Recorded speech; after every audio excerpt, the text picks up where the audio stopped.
But sir, police വെറുതെ കൈയും കെട്ടി നോക്കി നിന്നു പറയരുത്. പോലീസ് ആക്ഷൻ എടുത്താലോ ആക്ഷേപം ഉണ്ടാവും. സാറിനും അറിയാമല്ലോ, ഇതൊരു റിയാലിറ്റിയാണ്. ഇനിയും ഇതേപോലുള്ള അൺട്രസ്റ്റ് ഉണ്ടായാൽ അത് നമ്മൾ ആലോചിക്കണം. ഇതൊരു പാഠമാവണ്ടേ? ഇല്ലെങ്കിൽ ക്രമസമാധാന പ്രശ്നം കൈകാര്യം ചെയ്യുന്നതിൽ നമ്മളൊരു പരാജയമാണെന്ന് വരും. NSC വരിക എന്ന് പറഞ്ഞാൽ ഇതിന് ദേശീയ ശ്രദ്ധ കിട്ടിയെന്ന് നമുക്ക് ഉറപ്പിക്കാം. എന്നുവെച്ചാൽ നമ്മൾ വിജയിച്ചു അല്ല സഖാവേ?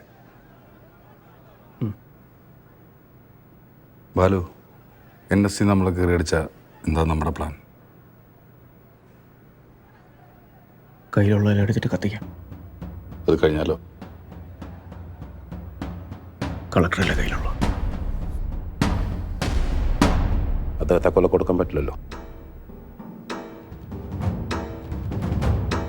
ഭരിക്കാൻ പേടിയുണ്ടോ?